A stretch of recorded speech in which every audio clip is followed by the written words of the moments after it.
Pull up in motorcades. I got a show today. It's all I'm trying to do. Hustle and motivate. Choppers a throwaway. Hustle the overweight. That's why they follow me, huh? They think I know the way. Cause I took control of things. Ball in the solo way. And if you pattern my trend, I make you my protege. Crossing that soldier race. Welcome to the Crossline Podcast. My name is Carlos Smith, and today's episode is sponsored by Charlene's Home Cooking and Big Ben's Dessert. Today we have another very special guest with us today. He's a brand and business manager for athletes and celebrities. Also the founder of Quiet Assist. He's the go-to guy for the go-to guy, Mr. Chris Brown. How you doing, man? I'm good, man. I appreciate you having me on. Oh, most definitely. I appreciate you taking the time to sit down. So for people, the backstory is we both went to Upstate. I don't think we crossed paths while we were there. Yeah. Well, you know, Steve is one of my best friends from college, like my right-hand man, and, you know, he told me he was coming to town, and he was the one who made this assist for us, so connecting the dots. So shout out to my brother Steve, man, and I appreciate you taking the time. So I'm definitely looking forward to, you know, hearing your story, which is quite fascinating, because I know some of the things we have kind of like similar, you know, as far as like some of the work that we do. Right. So just getting started, though, just tell people, like, how would you describe yourself to people? I'm humble, I'm quiet. If I know you, I'm comfortable. You get to see the real side of me. But for the most part, man, I'm really just chill, out the way. A people person, again, if you know me. But for the most part, I'm just, you know, one of those people that kind of sit back and observe, and, you know, whatever space I'm in, I kind of read the room first before I, you know, kind of open myself up. Right. So you born and raised here? Nah, I'm actually from a small town in the Low Country called Walterboro. Walterboro, yeah, I heard so that. So it's like Charleston, Somerville, Orangeburg, around that way. Yeah, my daughter's people, my daughter's mom, their people were down close to that area, like Fairfax. Okay. Area, Fairfax, Hampton, so it's kind of like exactly. Yeah. So I spent a good bit of time down that way, you know, going to visit that side of the family. So okay. So I know exactly what you're talking about. It's a good time for us right now. We the spotlight is on us. We got the Alex Murdaugh trial. Yeah, that's actually in Walterboro. Yeah, man. It's crazy. So it's a lot going on there. Yeah, because when I was seeing that, man, it was like I was at a barbershop the other day and I was just seeing it on there. So I was asking them, like, my daughter's side of the family, like, y'all good? Because that's down in that area, that's what's going on. I said, yeah, we all right. It's just, you know, there's stuff going on. It's like national attention. Yeah, it's national news, yeah. Making the spot hot right now. Yeah, we known for that now, and radio. So the movie Radio with Cuba Gooding Jr. Yeah. That was actually shot like down the street from our house, like where I used to run, like literally run up and down the street. That movie was shot. Something similar to that, you know, talking about national attention. My area down in Jonesville, like right there in Union, this was back in the early 90s. So like when we out traveling, I tell people like, they ask where we from. I'm like, man, I'm from Jonesville, South Carolina. They said, where is that at? I said, you ever heard of Union?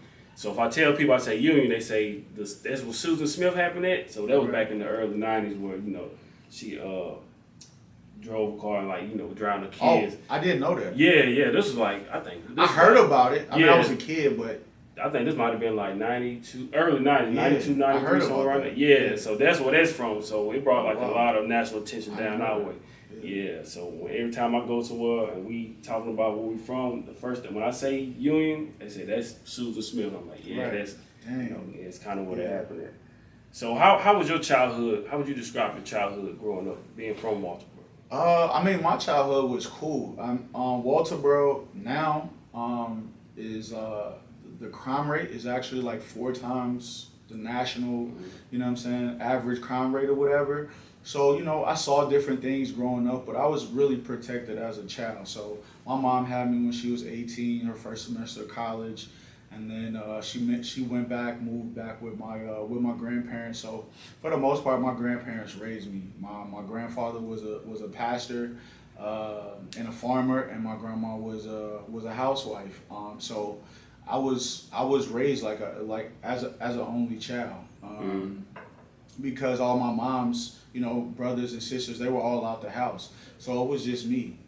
So my childhood was cool. I was, you know, we didn't have a lot, but a lot of people just kind of like came together and, you know, raised me and took care of me or whatever. So And then, you know, as I got older, my house was like the house where like everybody came to like play ball. So back when like kids was coming outside, like when I would get home from school, everybody knew, because like, so at my house, basically we had some land on the side and I had like a full court, basically. I mean, we didn't have no cement, it was just dirt, but I had two rims or whatever, so everybody used to come to my house, play ball, yeah. So it used to be like 10, 15 bicycles in my house. We used to be outside hooping, playing football, so it was cool. And I was gonna ask you that, did you play any sports growing up? So obviously you played basketball. Did you do anything extracurricular at school, anything, or just at home? Yeah, nah, I mean, I was in like gifted and talented programs coming up or whatever. I played baseball until I was in like 7th, 8th grade, and then I broke my thumb, and then that was the end of that. I was just like, man, I don't think nothing's gonna happen with this baseball stuff.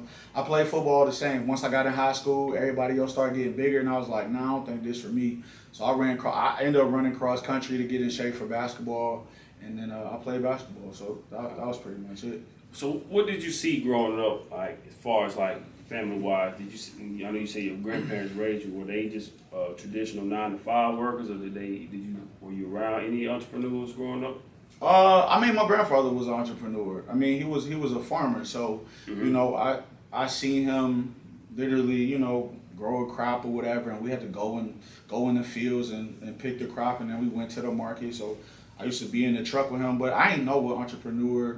I didn't really understand the entrepreneur space. You know what I'm saying? I just saw it as like, yo, this is just the way of living. You know what I'm saying? I saw my grandma wake up, clean the house, and just kind of support the family in that way. Make sure my grandfather had meals and stuff when he got home, and then my stepdad's been in my life since I was 2. So I've always had like a strong father figure. My dad was around too, but for the most part, like, my stepfather was very present in my life, and you know, he was a 9-to-5 worker, but he was very present in my life. He was my basketball coach. He was pretty much every sport I played. He was the reason why I played, so he coached me in every single thing. He's really the reason why I have such a competitive drive. So yeah, he was always just real competitive with me, always not making things easy. We played 1-on-1 in the backyard, man. So many times I threw the ball, cried, man. Like he was just sitting me in the house like, nah, I'm not letting you beat me until you beat me. So it's just one of those things. Yeah, my background is pretty similar to this. You know, not knowing about entrepreneurship. My uncle lived right across the street from me. He was an entrepreneur. Well, he had a business. Right. He worked at I think at the time he was working at Michelin, but on the side he had his lawn care business. Yep. But I never knew the word entrepreneur. I just thought I would just tell people my uncle just cut grass. Right. But he it was times like on weekends when we get out of school, as we got older, he would take us to different places that he had contracts at, and he'll let us grab a weed eater, you know, cut on the side and everything like that. And then he watched his own cars or whatever, so he would let us come watch his cars for him, like just to make a little, you know, extra change. But in my household, I just saw my parents, they, my mom and my dad, they would just went to work. They just had traditional 9-to-5. Right. So the only time I saw that side of entrepreneurship was from my uncle. I just didn't know what that word was at the time. Exactly. So I want to ask you though, as far as like your family, what kind of goals do you think they were expecting you to be like as you grew up and, you know, kind of start by your own way? I mean, I come from a family of like educators. So my biological dad is a principal. He has a PhD. My aunt is she was a 4th grade teacher.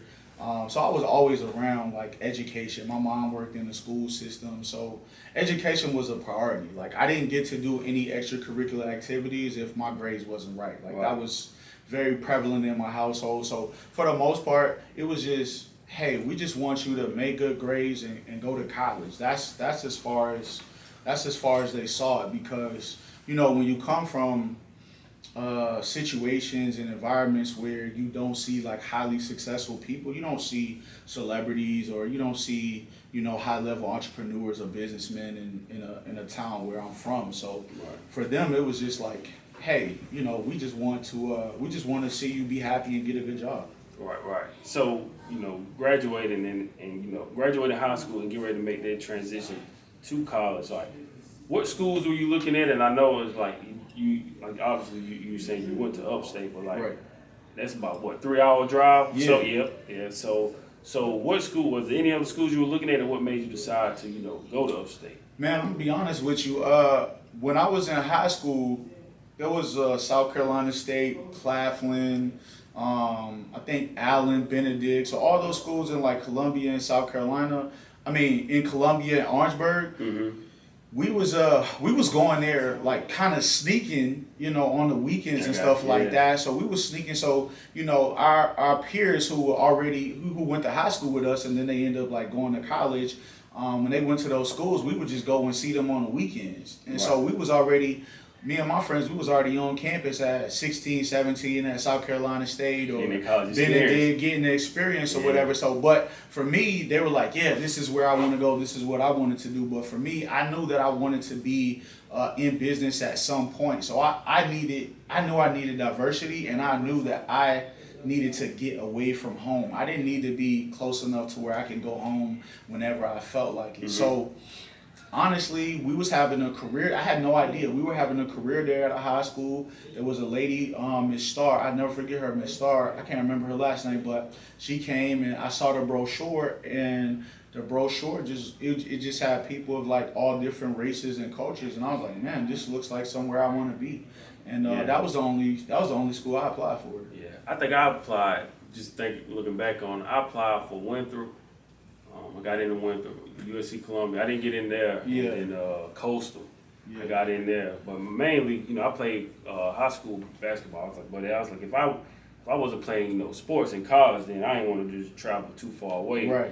I still wanted to get away from home. Right. So with Jonesville, it was about 30 minutes. It was like a 30-minute drive. But so I ended up choosing upstate. Plus, I got to be, you know, still close to my boys and everything. So they would come up and visit us on weekends, and that was primarily like one of the key reasons that I did it, you know, choosing upstate. But I made sure that I stayed on campus, which ran my student loan bill up. Right. But I just wanted to have that experience as far as like, you know, living on my own and, you know, being my own person. And then it was different because, you know, my people, they didn't watch me when I got to college. It was pretty much I'm on my own, you know. Yeah, no, that's how it was for me.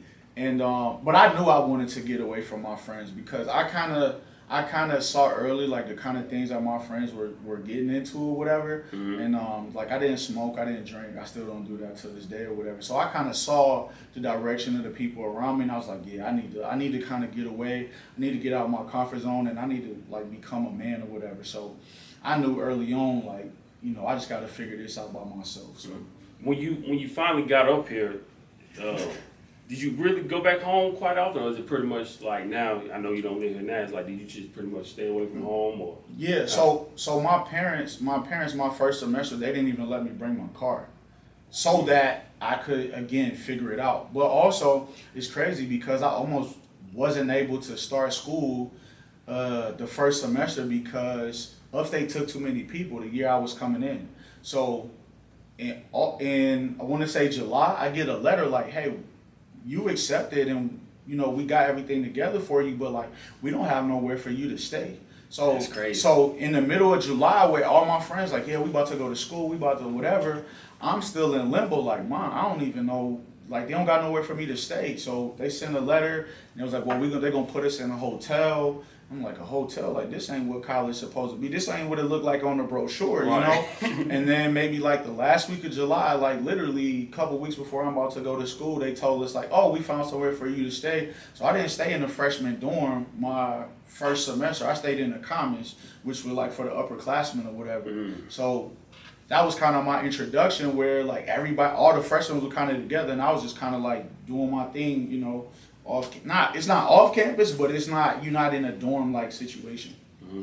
So overall, like, how would you say like was your college experience overall? Did you get the tools that you felt like was necessary for you in life, or like, how would you look at that? I mean, for me, again, I can only speak for me and what I went to school for and what I seen, you know. You gotta it's up to you to make college whatever that experience is for you. It's really up to you. Right. For me, I mean, I was smart, but I also realized after my first year because when I got to college, like the older dudes kind of took a liking to me. So I was hanging with juniors and seniors my freshman year or whatever. So that was really my experience. But I saw when they graduated, they were taking jobs that didn't require like degrees. So I'm like, well, what am I going to school for, making good grades, if my peers who are doing really well academically, they're taking jobs that don't require a degree? So for me, it was just like, well, what else is there? And then one of my professors kind of pulled me to the side and was like, yo, you need to start thinking about internships. So that's what really kind of changed my trajectory, is like, oh, internships is the way to kind of get in the building of, you know, high level success. That's the thing that I underestimated. Two things really that really stand out to me. Is like the power of relationships. You know, I was pretty much close knit to my circle of friends, but you know, building those relationships in college will greatly benefit you long term. And then the power of an internship. Like I didn't get an internship until my senior year at Upstate. That was when I finally started, you know, doing the broadcasting and you know, traveling, covering high school, the sports, Hornets, and everything that I did. I didn't get that internship until my senior year, and I'm like, dang man, I wish, because my mindset really wasn't there at the time. Right. Like I really was just, you know, trying to get out the house and, you know, have a good time in college. Right. And then as those years passed by, it's like, all right, now I'm in my last year, like now it's about to get real. So what am I gonna do next? So I didn't really get my internship until December 2014. It was August of 2014, but yeah, I graduated December 2014. Okay. But that was when I finally got my internship, and then after that, it was like, dang man, I wish I would have did this early on so I could really build even more experience and continue to build those relationships. Yeah. See, I had my first internship when I was 19, like my sophomore year, because again, because I hung around older dudes, and I always hung around older people in general, it was like I kind of just saw like this ain't what I want to do. Like, and I saw people like, oh, I'm going to school try to get a business degree, but then I seen people with business degrees like not doing what I wanted to do. So I'm like, well, I got to go a different direction, because what I'm seeing, that ain't for me, and I know I can't do a 9 to 5. You know what I'm saying, for 40 years. Like I knew that early. So you knew that early on. Yeah. Okay. My mama used to tell me like, Chris, make sure make sure you stay on top of your books and make sure you stay on top of your academics, because if you got to do anything with your hands or it requires hard work, like you're not going to be good at it. So I knew that early. And I knew like I ain't like to get dirty. I don't like to get my hands dirty. I don't like to fix cars. If it requires hard labor work, I don't want to do it. So I knew that early on. Yeah, see, my people told me, they were just like, you know, make sure y'all go to school and get a good education so you don't have to work like us. They didn't necessarily say don't go get a job. They were just saying, you know, get that degree so maybe you don't have to work on the floor. Maybe get like an office job or human resources, something like that. But then as I, you know, got into the field, I just knew then, I was like, man, I don't really want to live like this anyway. Like, not like the rest of my life, you know, like you're saying, giving a job 30, 40 plus years of your life, and then you finally hang it up and they just tell you thank you. Yeah. And then you looking back like, what is it? What did I do with my life? Exactly. What was the impact that I had? The crazy thing is, man, I saw this story when I was, I remember I was just in college. I was in my dorm room. I was in my apartment, whatever. And I seen this story, and it was like, man works 45 years, he retires, and he died the day after he retired. And when I seen that story, I was like, yo, it just like slapped me in the face, like, this is what my life could be if I keep going this way. So when I saw that, like, I might not even, what if I don't make it to retirement? It was like 65, 67. You know, the average black man don't make it to that age. So I was like, yo, what if I don't even make it to that? Like, what impact am I going to have, you know what I'm saying, working a job for somebody, and then, God forbid, I pass away and I don't even get to enjoy everything that I work for. So, you know, and it's just like early little things that I paid attention to that kind of changed my trajectory. And that's like most I would say most people, because they don't really know what they enjoy doing outside of work. Like they don't have those hobbies, man. So it's like you gotta find your purpose. Even like on the grand scale, like if you look at professional athletes, a lot of those guys, when they hang it up, they still young, but whether they get a job at ESPN or Fox or some kind of broadcast, and they find something else outside of like their sport to fill that void of, you know, doing something that they did their whole life. But just like those studies, like you were saying, like a lot of people, like, after they retire after all those years, they don't live much longer after that. Right. They don't have... Because their livelihood was based on me getting up every day, going to work, interacting with certain people. Like, you actually have something to look, you actually have something to look forward to. But then when you wake up and you don't have nothing to look forward to, it's like, well, where do I serve my purpose? Because I haven't figured out nothing else but serving whatever company I'm working for. Right. So for you with your internships, what kind of internships did you do? And at that time, did you know, like, exactly what you wanted to do when you were doing your internship? Nah, so when I was coming up, like, I mean, I guess I'm aging myself, but I grew up in, like, the Rap City, the Basement, 106 and Park Time. So I wanted to do broadcasting, or this was when, like, Stephen A. Smith was, like, just ascending. So I seen the Stephen A. Smith, like, Allen Iverson interview, and I was like, yo, that's what I want to do. So it was between, like, broadcasting and being Stephen A. Smith, or Stuart Scott. Like, Stuart Scott was my guy. Yeah. Like, I love Stuart Scott. Like, he was, like, the cool journalist. Like, every morning before school, like, that's the voice that I heard before I went to school. You know what I'm saying? So, like, he really, like, shaped my childhood. But yeah, I wanted to do that, or I wanted to be, like, the host of 106 in Park. So that kind of, like, led me to my internship at BET. Oh, word. How long did you? Is this something you did your entire college? Like working with BET, or was it different internships? Nah, so my first internship was with the Charlotte Hornets or whatever. So I interned with the Charlotte Hornets in the media department, and when I got the internship, I was kind of like, dang man, I can't even believe that I got this. So what happened was, it was one day they was doing, like, pre-drafts. They was doing pre-draft. My guy at the Hornets, he called me. He was like, hey Chris, can you come off a pre-draft? At this time, DJ Augustine was coming out. I think he was at Texas. I think he played with, like, KD and all them or whatever. So he was coming out. So he was a top guard coming out. So he was supposed to work out. So MJ was there because he wanted to see him work out.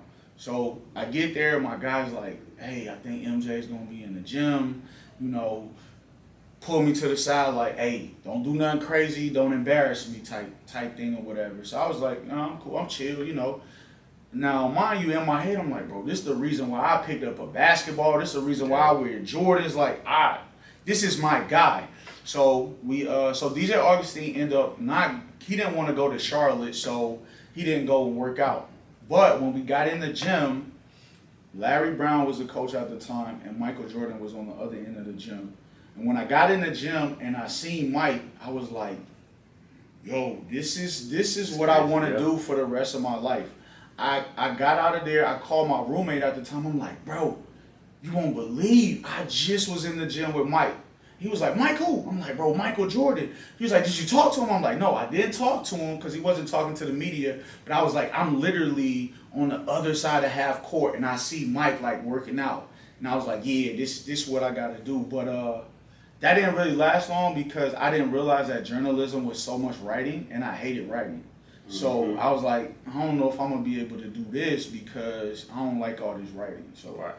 Yeah, my story is kind of like that too. It's like when I told you about my internship, first I was just doing we was doing Broome High School football, and then I remember one day we were headed to cover the Broome and Newberry game down in Newberry, and Coach Cox was like, he said, I'm going to ACC Media Day. And then after that, I'm covering the Charlotte Hornets season opener. This is when the first year they went back from being the Bobcats to the Hornets. Okay. So, and they played Milwaukee the same night, the first night. I didn't even know who Giannis was at the time. I think Giannis might have been in his second or third year at the time. So we go to ACC Media Day, walk in the lobby, and then walk past Coach K. Coach K spoke to me. I was like, dang, that's Coach K. So we seen Coach K, Rick Pitino, Roy Williams, Coach Hamilton from Florida State. We've seen all these coaches, man. And this lady, she was sitting in front of me, and I told her, I said, man, I'm nervous. I see these guys on TV now. I'm in front of them, and some of the best advice she told me that I still remember. She was like, she said, I felt the same way you did at the beginning, but she said, these are your peers now. She said, don't put them on the pedestal, because if you do, you already lost. Right. So I remember that. Got a chance to ask him some questions. I remember I asked Coach K a question about, it was about how did he feel about, players being one and done. Yeah. So we knocked all of that out. go to the Hornets season opener when they played Milwaukee. They won that game. It was a close game that they won. Okay. We headed to the media room because at the time it was like a lot of like, now it's a lot more strict there, but back then like they used to let us go in both locker rooms. Yeah, literally, yeah. Same experience. Yep. So we headed to the media room to interview Coach Clifford. I'm walking this way, and they say, you know, Michael Jordan's coming. It's just like this. Walking right by me. He had some guys around him. So when he walked by, I looked back like, dang, that's Mike right there. Coach Collins was just looking at me. So then that moment right there, man, it was like, it's cool to, you know, be in the same place with these guys, you know, get a chance to interview them. And at the time, I was interning with Coach Cox, so I didn't have to write any articles, but we did go out on the court and we used to do like little post-game reports. So like he would just ask me questions, we'll just recap the game and stuff like that. Yeah. Now when I'm there, like I write post-game articles and everything like that. Okay. But that was kind of like the moment it kind of like, you know, sparked everything for me. Yeah. I had a similar moment like that too, but it was like the Atlanta Hawks. This was like Joe Johnson, Al Horford, Josh Smith, and like again, there wasn't that many restrictions or whatever. So literally, we went in the locker room, and I mean, that was the first time I realized like that media people be in there and the guys just be around, like, you know what I'm saying, like after the shower, in their towel, like literally just chilling, like just chilling, like just walking around. Yeah. And I still have that. I mean, that might have been like 2007 maybe, but I still got my notebook where like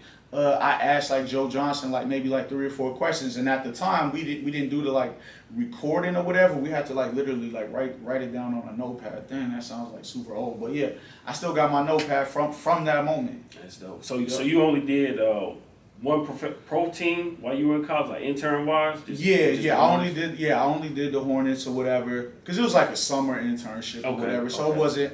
And then by that time, I realized like I don't want to keep doing this because I don't want to keep doing all this writing. So I knew, but I'm glad I got it out the way because I'm like, yeah, if this happens for me, cool. But this is not. I realized I wasn't passionate about it. Right. So what year was it your sophomore year? That was my sophomore year, and then going into my that was the summer of my freshman year, going into my sophomore year, and then the year after that.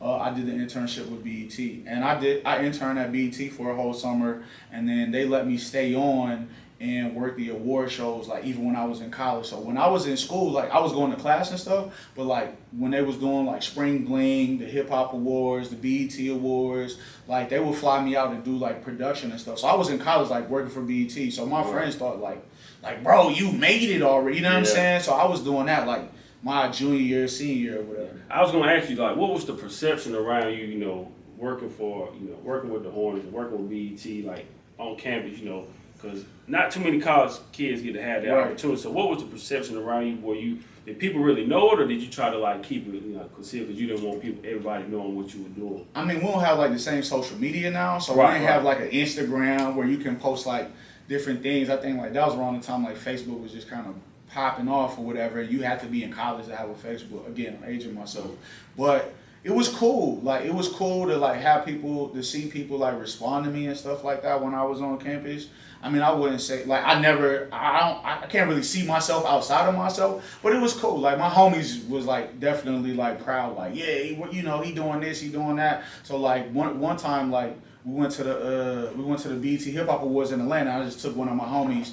And we ended up meeting like Jermaine Dupri, Diddy. He was like, bro, I cannot believe you do this. So he was like super hyped about it. But I really had to just need somebody to help me drive. But, you know what I'm saying? But yeah, it was cool. So get ready to graduate. Like, what was like your opportunities looking like as far as like getting ready to leave college? Like, did you have anything lined up, or were you still, you know? Man, I was still figuring it out. Even after the BET thing. I had an opportunity to go work in New York, but an entry-level job at BET is like $35,000, $40,000. It might be different now. So I ain't come from a family of resources, right? Mm-hmm. So if I had took the job in New York, I probably would have been homeless for real. You know what I'm saying? Because you're making $40,000 in New York. It just wasn't even a feasible thing. And then the other opportunity was in LA. In LA, the cost of living is crazy. So even when I was in LA, I just happened to meet somebody at BET that had a house and he had an extra room. And he basically was like, yo, I got an extra room for you. You can just kind of schedule your schedule on my schedule and I'll take you to work. So I basically lived with him, and we had like 2 other roommates in the house. LA was just a wild place, and we had 2 other roommates in the house, and I literally had a dresser, a closet, and a mattress. So that whole summer in LA, I was sleeping on a mattress.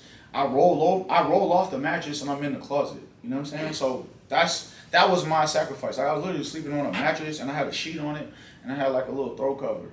Talk about the importance of taking advantage of those opportunities, because I said it before. Like, a lot of times, like you said, in certain circumstances, you might not make the type of money that you want, but it's just taking advantage of that opportunity when it's present, because you need it for that experience and that learning opportunity and for that relationship. Talk a little bit about, for people watching, and it may be college kids watching us, about the value of building relationships and taking advantage of certain opportunities when they become present for you. Yeah. I mean, even with the BET thing, there's part of your journey, right? There's people that you will meet in the days that you're like struggling and you're kind of like second guessing yourself and you questioning yourself, like, is this really for me? So when I was at BET, again, I'm 3,000 miles away from home. I'm 21 years old. My first day at BET was my 21st birthday, right? That's how I spent my 21st birthday. I was going through the office and I was just introducing myself to people, and I met this lady. This lady was like, hey, I heard you was going to be intern. I heard you from South Carolina. She's like, yo, what part of South Carolina are you from? So I told her what part. And I said, well, my dad's from this small town called Barnwell. Barnwell is in the middle of nowhere. It's literally in the middle of nowhere. Mm-hmm. And she was like, really? She was like, yeah, I'm from Barnwell too. I'm like, really? She was like, who are some of your people?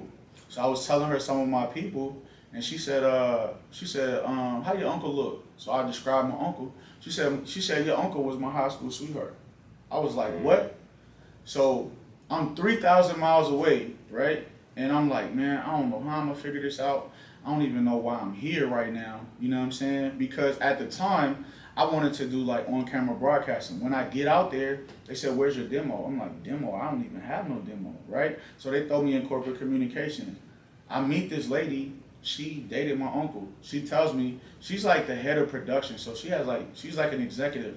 She said, listen, whatever you need, I'm gonna make sure you have it. When I cook, I'm gonna bring you food. So for me, that was like affirmation of like, oh yeah, I'm supposed to be here, because how does this happen? How am I 3,000 miles away? Exactly. And I meet somebody that's like, yo, I got you, I'm gonna look out for you. And she did just that. So once that happened for me, that kind of like gave me the comfort, and that goes back to like what you said about relationships, right? Like, that was a pivotal relationship in my journey where I realized like I'm on the right path. I just gotta keep going. I'm gonna meet people that's gonna be in my life, that's gonna help guide me through this. Absolutely. So at what point did you finally, after the LA, living out there in LA, when did you come back home? I mean, I spent the summer there, and then I had to finish school. So like, so when it was time to go back to, come back to school, like I came back to school. I finished out. That was my junior year. So yeah, I finished out school, but I was still just like working award shows. So I did that for like 2 years, and then it offered me the opportunity. But again, it just wasn't the right opportunity for me. And so when I graduated, I did what my peers did or whatever. Like, my mom called me and she was like, I was trying to figure it out. My mom was like, listen, come home, take a year, and just kind of figure out what you really want to do. Now, most people don't get that bit of grace. So my mom gave me a year where I had to move back home, move back to Walterboro. Again, from working at BET, now I'm in Walterboro trying to figure out what I'm going to do. You know what I'm saying, with my life. Well, talk a little bit about that moment right there, because I had something just like that for me, like a moment where, I was, after graduating, covering professional sports, and then I come back, well, I'm still here, but, working a job, I remember working, and I spoke about it in a previous interview, is where, covering professional sports, and then I get a part-time job on third shift at FedEx, and it hit me, I was like, man, I went from, sitting in front of the greatest athletes in the world to now I'm on with a college degree. Now I'm on the back of a truck loading boxes at FedEx. Right. Not anything wrong with it. Not knocking anybody that does that, but it's like, man, like, to me, I was like at a moment where it's like, how did I get here? Yeah. Like, I'm trying to figure out, like, I was like, I know this is not it. Right. So like, what was that for you? Like, going back home, working at BET, traveling across the country, to going back home to trying to figure things out? I mean, it was tough. I'm not gonna lie. If it wasn't for my mom, like that's why my mom is my dog. Like that's my best friend because there were days where I just wouldn't even get out the bed. Like I'd just be in the bed till like 3 o'clock, 4 o'clock, and she would come home from work and she'd be like, "What you do today?" And I'm like, "I ain't do nothing." I'm just like, and she like, "Get up, like go, just do something." You know what I'm saying? Like go do something, go play ball, go do something. Now, mind you, at the time, like through my college experience, I've kind of like separated from my friends at home because my friends at home, you know, they did whatever they was doing or whatever. So, I mean, I was in a point of like depression where I was like, man, like this is so bad. You know what I'm saying? This was so bad. And then I also did something crazy was when I graduated, I bought a brand new car. You know what I'm saying? I bought a 2010 Charger. I still have it to this day, but I bought a Charger because I'm like, man, I'm about to blow up. Like, I'm working at BT. I'm about to do my thing. You know what I'm saying? So, mind you, I'm like, I got like a real bill. I got real car insurance that I cannot afford to pay. And so it's just like waking up and like knowing like, man, I got responsibilities and I'm not doing what I thought I was going to be doing. So yeah, it was a tough time, but my mom just kind of taught me through it. And then, you know, then I started doing like little different gigs, and then I started working for like the local newspaper, doing some sports stuff, just to kind of, again, just keep my mind active and stay in tune. And then, you know, it just got to a point where I moved back to upstate, and I just got a job. I was working at Wells Fargo. Okay. And then, correct me if I'm wrong, you actually did some work with Trevor too, right? Trevor. Yeah, but that wasn't until later on. Oh, okay. Yeah. So when did things, you know, after the bank, working at the bank, when did you get back into like in your actual field? So it was actually at the bank where I realized that the place that I was in, a lot of kids don't know what to do and they're not prepared for like this, right? Like when things don't work out the way you think it's going to work out. So when I was at the bank, I was telling Steve this. I seen Steve like just sketching and doing some stuff while he was working or whatever. But that's what I used to do. So I met this dude at the time through my cousin. His name is Tony Gaskins Jr. He's like a well-known relationship coach now. But I met him really early on. And I was at the bank, and I was like, man, I want to write a self-help book, but to help college students and high school students kind of avoid the things that I'm going through that I didn't know, like the importance of networking, the importance of branding, the importance of building relationships and sustaining relationships. So he basically just gave me like a blueprint, and he gave me like, I want to say he gave me like $2,000 for real. And he was like, look, take this $2,000, like build something for yourself. He never asked me for the money back or whatever. And yeah, I started just like, he gave me a blueprint of how to write a book. So I started, anytime I would have a break at the bank, I would just start journaling or whatever, start putting my book together, because I was like, all right, cool. Like, this is what I'm going to do. I'm going to write a book. I'm going to start doing speaking engagements. Like, this is what I'm going to do, because this is important, because they're not talking to kids in our community about the stuff that we need to when it comes to like finances and banking and all that stuff. Like, they're not talking to us about that stuff. So for me at 21, I realized that, and I was like, all right, this is my purpose here. So I started doing that, and then I ended up finishing the book, and then I self-published and put it out, and then I actually started getting speaking engagements to the local high schools and colleges and stuff. So that was like, this is what I'm gonna be doing. I remember I wrote my first book. It came out a couple years ago. Right, I was pretty much in that same space. I'm like, man, like I said, you know, you get your degree, for a moment you feel like you made it. Right.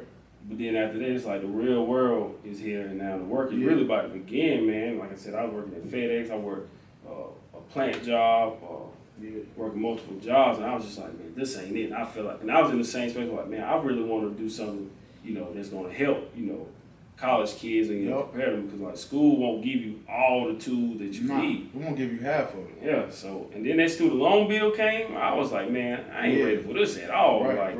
So when I wrote my book, it was kind of like I was coming from a space of kind of like a little bit of like resentment, but at the same time, I was like, I really want to help, you know, people going through the same stuff, because there's so many kids in college now they're gonna pretty much go through the same stuff that we went through, trying to figure life out. Some people you might get a job right away, you might not. Right. But you're gonna go through those things and you're gonna have those different emotions and feel like it's worth it. Right. So that's why I feel like you were saying, like writing that self-help book, like the book that I wrote, I wanted it to kind of like be a blueprint. Right. To, you know, kind of like help kids. Yeah. For me, it was like therapy. It was just like, man, I'm so frustrated that like I just need to like get this. I just need to get these thoughts out because I'm so frustrated with like how it is and how we don't have the information and how I have to like literally navigate this space by myself because, you know, my mom, she didn't finish college. My aunt, she went to like a vocational school. My dad, like I said, he's big in education, but we didn't have like a great relationship. My stepdad, he was just a hard working dude. So it's like, where do I even go for this information? So I was just frustrated by the experience and like not being able to lean on anybody. And so it's just like, I just don't want this to happen to nobody else. Absolutely. So after, you know, doing your speaking engagements, you release your book, at what point did you get to, you know, working with, you know, the athletes and celebrities, and when did you, like, was that before you moved to Dallas, or how did all of that come about? Nah, so this came about, so this is like after the time I wrote my book, but I still was, you know, I still had a job, I still had bills and stuff. So at the time at Wells Fargo, they basically, I just told them, but again, I didn't know. So I came in for an evaluation one day and they was like, hey, well, you know, what do you want to do? What is your career plan? Blase, blase. And I basically told the lady, like, I don't really see myself being here long term. Which I shouldn't have done that. But I did, and I ended up getting fired like maybe like a month later. You know you spoke the truth though. But I spoke my truth because it was just like I'm just not passionate about it. And so yeah, that basically happened. And then I ended up working at Enterprise at the airport. And one day this dude came in and he was like, hey man, he would always come in and he would rent cars from me or whatever. And we just got to talking one day and he was like, hey man, you seem like a smart dude. Like, what do you want to do? And so I basically told him, like, man, I would love to get into sports. I don't know how to get into sports, but I would love to. And he was like, man, my neighbor's son, I think he works with like NBA players. I don't know what he does, but there's always like nice cars at his dad's house. So I'm like, in Greenville? Like, all right, well, you know, whatever. He was like, but I'm gonna leave here. I'm gonna stop by the house and I'm gonna give him your number.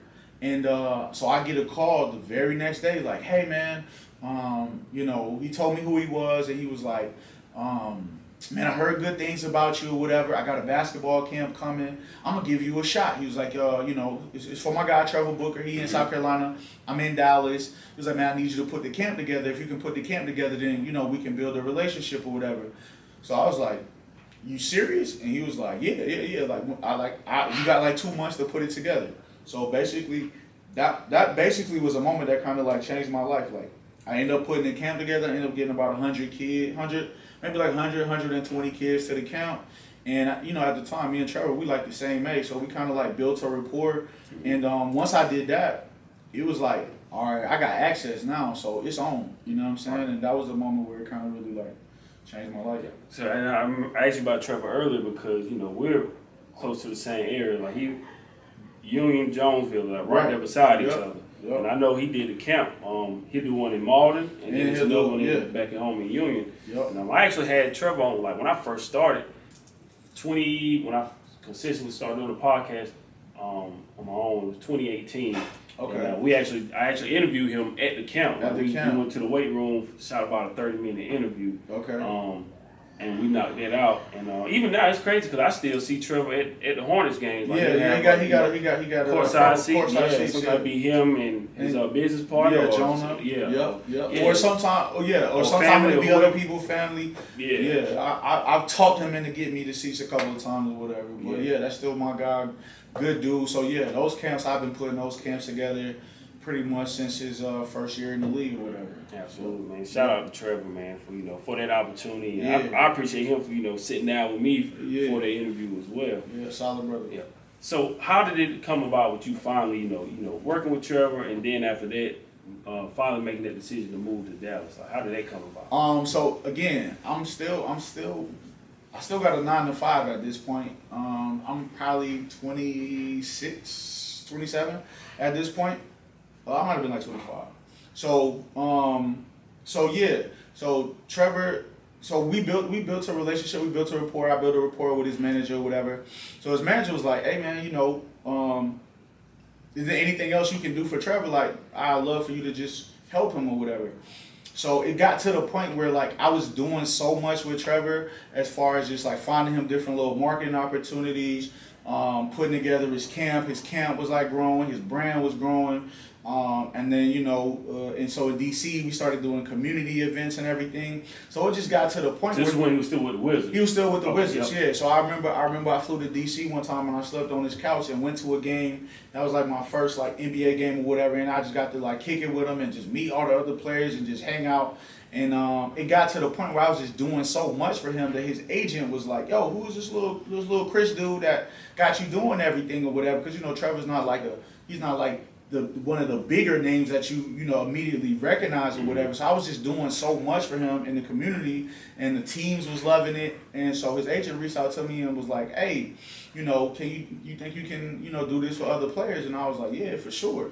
And so he invited me to like an all-star weekend. He was like, "Hey, come up to New York. We'll have a meeting, and we'll figure it out." So I'm thinking like, all right, well, I'm just going for this meeting and everything. So I get up there and he just throw me in the fire, right? So I think Kyle Lowry was an all-star. So he was like, "Yo, you just hang with," he put me in contact with his like marketing guy, whatever. So he was like, "Yo, you just kind of shadow the marketing guy." So it was me, the marketing guy, and Kyle Lowry.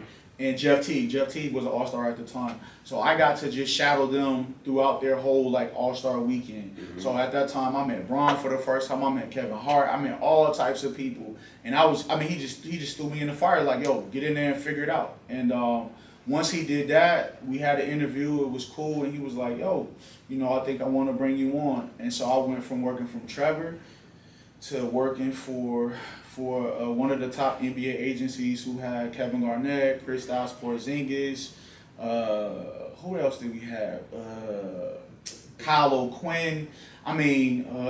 Jeff Teague was an all-star at the time. So I went from working with like one player to like 12. Mm-hmm. You know what I'm saying? In a matter of like a couple of weeks. Were you at that time like overwhelmed or out that you were with these guys, or at this point, being that you were doing so much that you kind of like felt like in your comfort zone, even though you were still learning? For me, I'm a real confident dude, and I'm confident in who I am and my ability. So for me, it like stuff that happened to me is never a surprise, right? Because I know how hard I work. Mm-hmm. And I know like it ain't many people that's gonna work as hard as me or harder than me, right? So I'm never surprised by anything that happens to me because I know I'm gonna put in the work. I know I'm gonna make the sacrifices, and I'm gonna know. And so even at that point, I was like, yeah, I'm supposed to be here. You know what I'm saying? I'm supposed to be in these rooms. So once I kind of got in the rooms and got comfortable, and I knew that like once the players get around me, like, I'm smart, I know what I'm talking about, and I love fashion, right? And that's typically what players love. So I knew I had the relatability. So once I was able to come in and like build a relationships or whatever, I was like, all right, cool, this is easy. I just gotta do the work. Is it easier now to, help get these guys out there? Because back then, social media wasn't what it is now. So was it a lot harder back then, or like how do you? This is like Twitter, Instagram, kind of like coming into play or whatever, okay. And kind of us figuring out like exactly what it is. Mm-hmm. So obviously I'm shadowing somebody, so I'm working at an agency, so there's structure, there's power. I'm working for one of the most powerful agents in the business, right? Mm-hmm. So there's a level of like comfort in knowing that whatever I go for, I'm gonna have the support of making sure that things get done. It was just a matter of like understanding what it is and understanding what it takes to like sustain your position, because this is a super competitive, multi-billion-dollar, industry or whatever. So there would be times where I would go in the office and my boss, he would just curse me out to the point where I was like. And I would call my boy, because my boy, he put me in position. I would call him and be like, "Bro, I don't think I'm built for this. Like, he talking to me crazy." You know what I'm saying? And I'm like, he would tell me like, "Yeah, you got to make 50 calls a week, just 50 cold calls or whatever." So I would, and then we had to like list them, put them in an Excel sheet. So I would do that, and then I'm like, he's like, "Hey, let me see your list." So I show him my list. He'd be like, you should be making 150 calls. Like, why aren't you making 150 calls? I'm like, well, you told me to do 50. Like, I've done 50. But that really, like, shaped me because in the grand scheme, he was really trying to break me. And he was really trying to see what I was made of if I was going to quit. And so I took that as a challenge of like, bro, I know what you're doing. And even though I'm really frustrated with you, like, I know where I'm trying to get. So, like, you're not going to stop me. You know what I'm saying? So, what would you say were like those skills that you learned from that agency to, you know, before you start, you know, doing your own thing? Competitive. You just gotta be competitive. You just gotta want it, and you can't take no for an answer. So that was one of the things too that he used to get on me about. He would be like, we would be putting an event together, and I'd be like, well, I called so and so, and they told me they couldn't do it. He was like, so you expect me to go back to this player and tell him no, he can't get what he asked for? No, it don't work like that. You figure it out. And so once I realized that, like, these players don't, or whoever it is, these folks don't care about what you can't get done. You either can get it done or we're going to find somebody else who can get it done. So once I realized, like, oh, this is really high level business, like, and then I just kind of adapted that same principle. So now the people that I affiliate with, the people that I work for, that work for me, it's the same thing. Like, we don't take no for an answer. Like, we get it done. It's about results. Everything that you're doing, you know, a lot of people feel like they have to eventually at some point, you know, get away from home to, you know, to get to a certain level of success. Did you feel like you had to move, like, because of everything that you were doing, like it was like a no-brainer that you had, you know, to relocate to get more work done? I didn't want to leave. You know what I'm saying? I didn't really want to leave. At the time, my aunt, who was like a real prominent figure in my life and a caregiver, she was getting older. So I would like, you know, I would say, Andy, man, I don't know if I want to leave. You know, I want to make sure you good. And I remember the day before I was packing up my stuff and everything, getting ready to take the drive, and I was like, I'm still not sure if I want to leave. And she was like, listen, I've already lived my life. Like, I want you to. I want you to live your life, and I want you to chase your dreams. And if it don't work out, you can always come back home. You know what I'm saying? And so she was one of the people that always used to tell me, like, man, you can do anything you want to do. And I believe that. So once I left and got there, it was a little bit of an adjustment because I'm like, you know, I'm in a big city. But my boy had told me, he was like, listen, if you really want to do this and you really want to take it serious, like, this is what you have to do. You have to work under me. You have to learn under me. So when he got me the job, the offices were in New York. He set me up so that I only had to go to New York once a month, basically, just to check in or whatever. So I had to work in the office of the agency I was working for a week at a time, and then they would fly me back to Dallas, and then I would just do all my other work, like, from Dallas. So it wasn't a normal situation for me, because luckily the dude who got me in the game, he's a very powerful dude in sports. So he kind of was able to, like, pull some strings for me to, you know, make me comfortable. That's major right there. Yeah. So at what point, how long did you work at that agency, and then when did you finally say, you know what, I got the experience, I got the knowledge? Of course, there's always going to be a learning curve with anything that you do, but now it's time for me, you know, invest in myself and create my own opportunity. I worked at the agency. I only worked at the agency like a year and a half. Okay. But then it was just like, I'm doing this for myself anyway. Like, I only got to go to the office once a month. So, like, for the most part, everything else I'm doing on my own anyways, right? So I was just like, yo, let me just, and the way they was paying me as an independent contractor. So essentially, I was already working on my own, but I didn't realize it. So once I realized that, it was like, oh, well, I'm already doing this. I'm building my relationship. So let me just figure this out. And then as I started building relationships with players and kind of making my rounds, and then I still had the relationships from, like, the entertainment space that I was in. So I just kind of took those relationships and I was like, oh yeah, I'm ready to go. And so, you know, I just kind of bet on myself. Is there anything in the past that you can, you know, share with people, like maybe some kind of, like, deal that you helped put together, any kind of client that may not mind? Is there anything that you can speak on, like helping them kind of deal that you helped, you know, put together for anybody? I mean, when I put together, like, my first sneaker deal, I'll share this. So at the time, I was doing some consultation for a sneaker company. I still do some consultation. And I was working with Evan Turner from the Portland. He was in Portland at the time. At the time, his relationship with the company was not good at all. So they brought me in to kind of build that relationship up. So that's what I did. I would fly out to Portland all the time just to spend time with him. We wouldn't do nothing. I would just go to games, hang out at his house, and I was just getting to know him or whatever. So he was one of those people where he was cool with Dame, he was cool with CJ McCollum. And so I just spent so much time out there that I was able to just kind of start being around them guys. And I was wearing some shoes one time from the company, and they had came out to Dallas, and they was at the mall, and they was like shopping and stuff like that. And he hit me. He was like, "Yo, come to the mall." So I came to the mall. That was the first time I met Dame. And they was just out shopping in Neiman Marcus. I met CJ. CJ was like, "Yo, what type of shoes them is?" And I was like, "Man, these Lee Nings, whatever. Like these cool." And he was like, "Yo." He was like, "Yo, my sneaker deal coming up, with Nike or whatever." He was like, "Yo, I'm gonna be looking at some options." So I was like, "All right, cool." So I went back, told my people in China or whatever, and they were like, "Oh, okay, cool. He's somebody we interested in."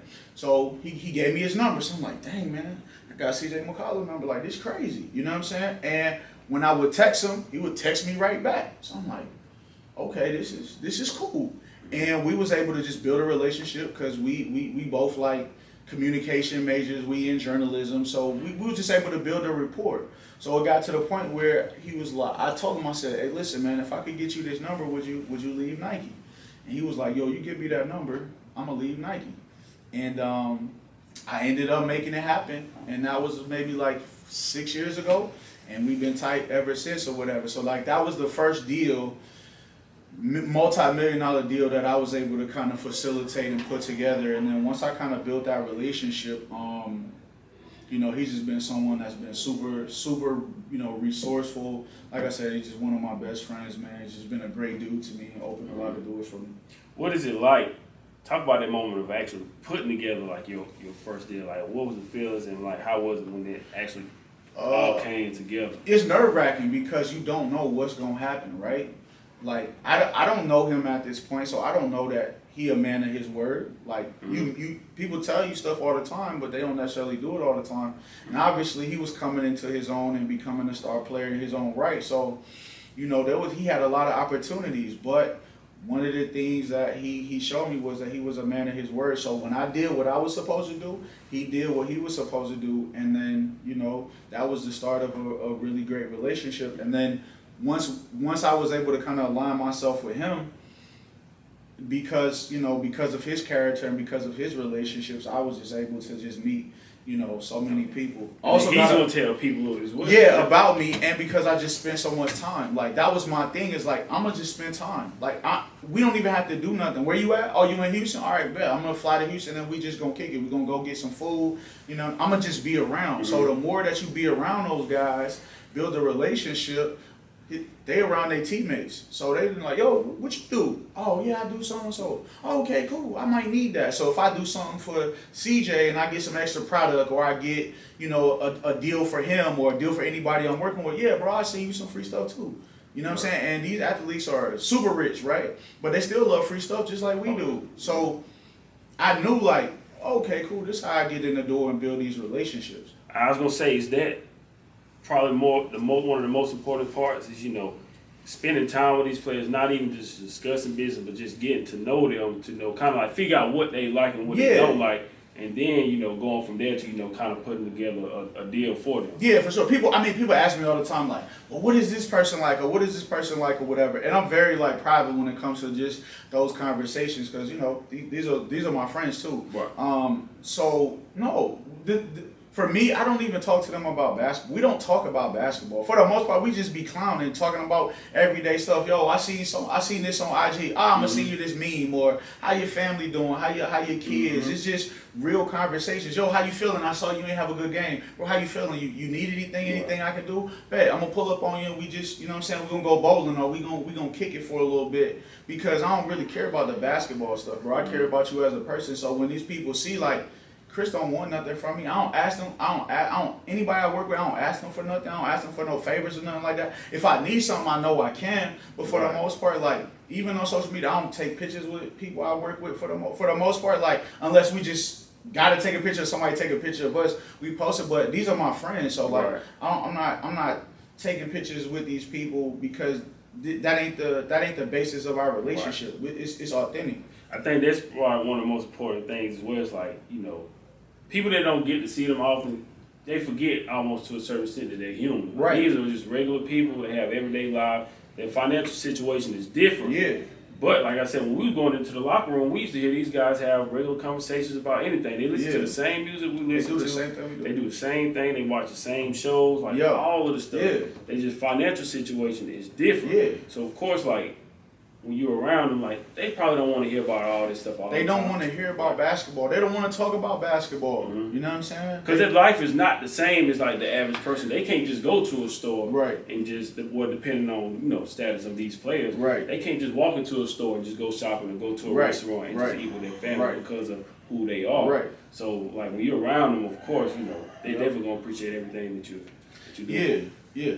And that I mean honestly that's the key. It's just me being an authentic person and really understanding that like, yo, they human. So I think the good thing about it is that I get inside information and access to things that I want to know. It's like, yo, you got money and you're doing things for people around you, but like how does that feel? Like what is it that make you happy? Because you have everything that most people say would make you happy. So it's just like, yo, what do you have? Like what is it that make you happy? And then again, once I learn that, it's like, okay, cool. Let me step back from chasing money to like, let me really like focus in on getting better at my craft and really becoming the best at what I do, and then understanding that the money gonna come. Or, we might see like the nice car and you're like, I want that nice car. But I asked them, yo, what was it like when you bought your dream car? So I understand what am I really doing it for? You know what I mean?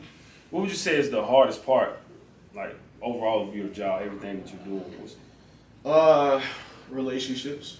Like we talk about relationships in the aspect of like how important relationships are to build and to get into these spaces, but we don't talk about the aspect of relationships that you have to sacrifice in order to be able to do that, right?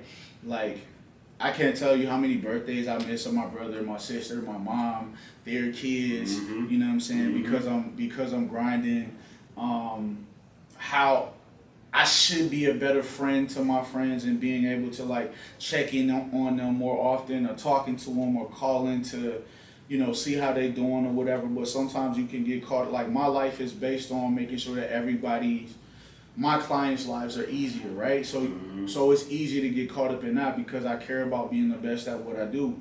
But in the meantime, there's a lot of relationships that I probably should be better on. You know what I'm saying? My mom called me yesterday on FaceTime and she was like, I ain't talked to you in a week, and I was just calling to check on you just to make sure you're good. And then at that moment, it hit me like, dang, I ain't talked to my mom in a week. I need to do better. Man, I'm right there with you, man. It's been times, traveling, shooting interviews, or covering the games where I missed one of my daughter's school plays. That she was telling me about. My son, he had a playoff game last year. I missed the playoff game because we were traveling. I forgot where we went. No, I was actually covering the Hornets game that night, but they won that game, so I was able to make it to the championship game they had. Right. But like you saying, man, you got to sacrifice, and it's like a lot of things that you don't want to miss. Right. But understanding you got to take care of business. But if mine are able to, I'll bring them around me so they can kind of get a feel for what I'm doing. But it's hard, when you're traveling on the road and like a lot of the sacrifices, like you were saying, it's like you just hope that these people understand. Yeah, that's the only thing. You hope that they understand. And my support system is great. They understand everything that I'm doing. At the time when they were going through all the stuff in the very beginning, they didn't see it. But now, after my book signing, traveling, connecting with these people, now they get a better understanding of it. But it's like one of my things, like, man, I hope they understand everything I'm doing. I'm not doing it just for myself. I want to be able to take care of the people around me. Absolutely. And I also want to, open up doors for other people as well. It's like you just hope that these people, understand, like, your purpose and like what you're trying to do it for. Yeah, for sure. I mean, my mom does because again, that's my dog. So, you know, last year I was able to buy my mom a brand new car. You know what I'm saying? And to this day, she still don't know what I do. She just like when people, you know, ask her like, oh, you know, because like, you know, once she posted on social media, so people she actually works at Wells Fargo. She's a banker there, and people come in and they'll be like, well, what does your son do? And she'll be like, I really don't know what he do. He just do something with celebrities and basketball players or whatever. But you know, she definitely understands, and she understands that like, you know, that these are the sacrifices I'm making, but this is also like my dream. You know what I'm saying? So there isn't a plan B for me. Like, I have to do this, so, you know. What's, like, the perception around you now, like, when you go back home or, like, the people around you, do they look at you differently? Or, like, how do they view everything that you're doing? Yeah, which is kind of, like, uncomfortable, honestly, because, like, this is what I do, but it's not, like, who I am. You know what I'm saying? So, like, because people just have this like super high praise and admiration for celebrities. It's you know, people will say little stuff like, oh, you know, you bougie, or you a celebrity, or you know, this, that, and the third. So you know, it's a little bit uncomfortable for me because I carry myself in a way where, you know, I'm just one of the guys. So you know, but I guess it just comes with it's just people's perspective. But you know, when I'm around my guys, it don't be that. Like the people who genuinely know me, but people who don't know me, you know, they, you know, you hear little things or whatever. But it be all positive. It's all positive. Like, man, I'm happy for you. It's super dope that you doing what you're doing or whatever. But you know, I just try not to define who I am by what I do. We're gonna pause for a quick second, and we'll be right back. This is Cross the Line Podcast. So, being in your space, what advice, like, for that person who wants to, you know, do the kind of work that you do working with athletes or you know, entertainers, like what advice would you give someone who wants to like get in your space and kind of do some of the work that you do? Know who you are, right? You have to know who you are in this space because there's so much in entertainment, there's so much in sports, there's so much that you will see that can deter you from accomplishing your goals, right? Because you're in a space where people have access to whatever it is they want. Nobody tells them no. So when you're in that space, you really have to be true to who you are because there's a lot of evils that you can get connected to, you know, in that space. So that's the first part. The second thing I would tell people is like, don't take no for an answer. Like, don't take no's. Like, you know, when I was going for certain opportunities and stuff like that, even I'll just go back to my BET experience. I saw the application process. The application process, I'll never forget. You had to have a 3.4 GPA to even send in your application to qualify. My GPA was like a 2 point something at the time. But I was like, I want this internship. And if I send in this application, they gonna throw my stuff in the trash, right? So I called BET and I talked my way into an interview. And so that's how I was able to get in the door. It ain't really no secret to success. It ain't no special sauce. It's just being who you are, staying consistent, and not taking no for an answer. And really, like, really believing in yourself. Like, really believing that you're great. And really believing that, like, whatever you want to accomplish, it's already within you. It's just a matter of, like, you tapping into it, you showing discipline, and you really, like, all right, cool, like, I'm going to make this happen. That first part of what you were saying, maybe think of another question when you're saying, you know, when you're around these people, they got access to whatever they want. Yep. Are you in a space where, or how do you manage it where you may at times have to tell these guys, no, this isn't the right deal for you, or this is just like they want it, so I have to figure a way to get it for them, even if it may not be the right thing for them? No, it's just having an honest conversation, right? And being able to have an honest conversation is understanding who they are, and that's where like the relationship part comes in.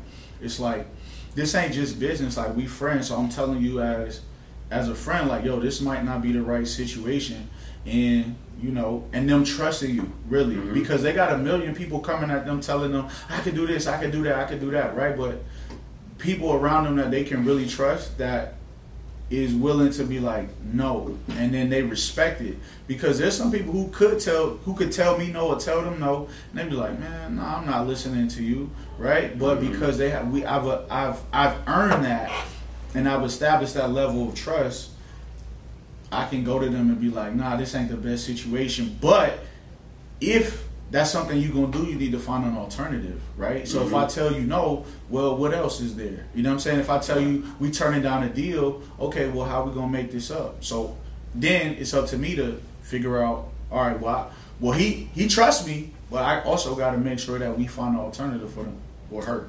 That's my final 3 questions, and we'll get ready to wrap it up. All right.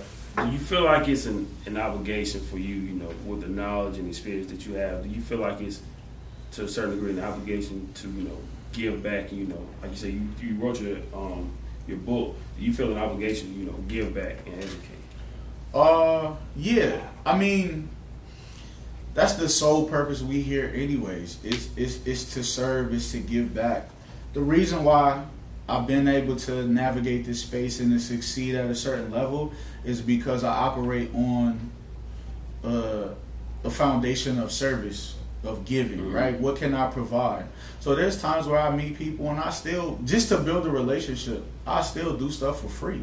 You know what I'm saying? Just to show you that, like, I'm capable, you know what I'm saying, of doing whatever it is you need me to do. Even though I know, like, yeah, I'm capable, but you don't know that I'm capable. So I'm willing to take the first step to show you, like, hey, yeah, I'm cool. I'm willing to take the first step in building this relationship, because I know what doors can open for me. So it ain't about money in this situation. So for me, it ain't never about no paper, because I know how hard I work. So I know that the paper gonna come for me or whatever. But for me, it's just about the service and about genuinely helping people be better. Absolutely. What are some future goals that you have for yourself and your business that you can share? Yeah, so for me, the next thing is like investing. I've invested into an alcohol delivery service. I've invested into a mezcal tequila, in the real estate a little bit. So for me, it's just about expansion. My aunt, she's a Hollywood film producer. She's a mentor, but she's like a family member to me or whatever. So we're working on like a docu-series or whatever that I'm actually gonna get my mom involved in. So for me, it's just about creating opportunities, expanding. So yeah, production, sports, entertainment, lifestyle, concierge. That's the next thing. But it took me to this point to just build the relationships. I had a client, because I was able to write a book at 25. She came to me and said, hey, you know, I want to write a book. And these companies came to her and was like, hey, you know, we want to, do this book for you or whatever. We're going to charge you $35,000. I'm like, what? Nah, we're going to do this ourselves. She looked at me like I was crazy. Like, what you mean? How am I going to write a book? Like, how am I going to do this, right? And I was like, nah, I wrote a book. I know how to do it. And I gave her the blueprint to do it. I hired the right people for her to do it. And November of last year, she released her own book, completely self-published. She's been going around the country in between playing basketball, because she's also a professional WNBA basketball player. So in between that, she's been, doing speaking engagements or whatever, building out her brand. And then we're going into the expansion of like online, teaching people how to do that, and then different speaking engagements for her. So I educated my client in a way that this is something that she's going to be able to make money off of the rest of her life. So, for me, it's just about being independent and, just doing it our way. Absolutely. That's powerful right there. My last and final question that I like to ask everybody at the end, when I spend time a lot of time around entrepreneurs and we travel, and I love to ask them, like, as part of our self-investment tool, like, what does self-investment mean to you? It's a variety of things. It's really perspective on how you look at what that is, right? Because when you look at success, like, success is subjective. You know what I'm saying? It's like whatever it is that you want out of whatever you're doing, like, that's what success is, right? So I think for me, it's just about just doing the things that I love and I care about. I love playing basketball, so I play basketball. I love doing hot yoga and Pilates. That's my time to be with myself. I love going to the movies. I love traveling. So for me, I love shopping. So for me, it's just about doing the things that make me happy so that I can be the best version of myself for the people around me, right? And so if I'm investing in myself, I'm giving you a full cup. And I'm able to, you know, really like service you and, you know, kind of operate at the highest levels. Absolutely. Chris, I appreciate you for your time, man. Like I said, I really enjoyed hearing your journey. It was a great way to, you know, get another unique perspective because you're on the other side, you know, helping these athletes and you know, entertain, you know, get deals. So, you know, seeing your side of it as opposed to what I do, you know, going, you know, covering them, you know, I hate saying critique, but, you know, we do critique their games, you know, we have to write about it. So from that standpoint, you know, being in that space with them, but also seeing your side is also unique as well. So I appreciate you sharing your story. Before we get out of here, can you tell everybody how to find you? Or if you just want to get some info, or if you want to just give them some information, like a word of encouragement or something, you can leave them with that as well. Yeah, man, you can find me on my Instagram or whatever. I don't really post a lot, but you know, it's CBMG LLC. Yeah, that's pretty much where you can find me. Also, my website, The Quiet Assist. The Quiet Assist. That's basically my website of everything that I do, and you know, that's another way of reaching out to me. But Instagram will probably be the easiest. I do check my DMs or whatever, so that'll probably be the easiest. Absolutely. Chris, thank you again. Hopefully everybody enjoyed this episode of the Cross the Line Podcast. Until next time, keep chasing dreams. Thank you for listening. Speaking on the power of relationships, you actually built a relationship with J. Cole. Am I correct?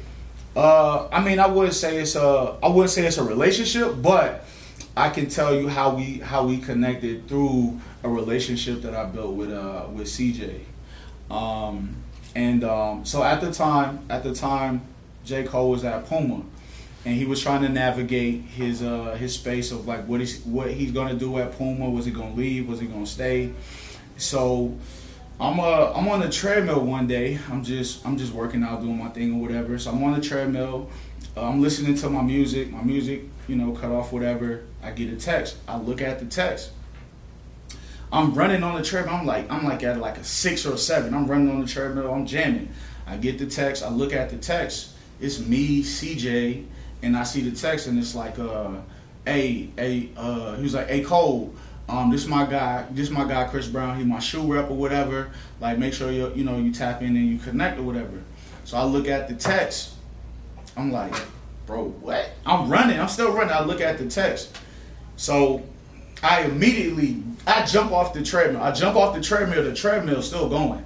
So I text CJ on the side like, hey, is that Jermaine? Like, that's Jermaine Cole? And he was like, yeah, tell me thank you. And I'm like, bro, thank you. I really appreciate this or whatever. He was like, yeah, tap in with him and make sure, just check in with him and have a conversation. So I'm sitting on the side of the treadmill at this point trying to like process what's happening. This is like my favorite rapper. When I was working at Enterprise, I used to see him like going through the airport because it's people from like Greenville. I mean, not from Greenville, but somewhere in the upstate or whatever. His mom used to live there. So I used to see him, what I'm saying, when he had the low fade or whatever. And so I'm just sitting on the side like, yo, what? So I hit him right back and I'm like, yo, man, it's a pleasure to meet you. I'm a big fan. And then as soon as I sent the text, I see like the 3 bubbles. So I'm like, yo, he texting back. So he hit me back, and he was like, hit me on the side and give me a call. So we have a conversation. So we talk for like 15, 20 minutes just about, what he doing, what he looking for, just opportunities or whatever. And so that was the first call, and then we just build a rapport. So we, texting back and forth. Again, just building a relationship, me getting to know him and stuff. We had like a second call, and you hear about like his kids, and you hear about him being like a good father and all that. So we on the phone, and I'm hearing him like talking to his son and his daughter in the background, and it's just like crazy to me because I'm like, bro, Friday Night Lights like got me through like Classic. So much. Classic. You know what I'm saying? Like it got me through so much, and like now I'm like talking to him, hearing him like talking to his kids and stuff like that. And so yeah, we was just able to like build a rapport. right now he working on some stuff like doing his thing independent or whatever, but we still keep in touch. Every now and then I'll send him a text message. Every birthday I shoot him a message, and you know what I'm saying, just let him know, and just offer my assistance if there's anything that he working on. If he put out, you know, a body of work or whatever, I shoot him a message, he'll hit me right back. And I think like that part is the cool part, is because you get access to people that you never thought. So like I be seeing my friends how like they be like, yo, J. Cole is this is like, my friends love J. Cole. We from the Carolinas, but just also knowing like, bro, I really got a relationship where like if I shoot him a message, he'll hit me back. If I call him, he'll call me back. You know what I mean? But that's not a relationship I take for granted, and I don't abuse it. But it's just one of those cool things where you like, bro, I cannot believe I'm here. Right. So yeah, that's dope. Yeah, so, yeah, I gotta tell that.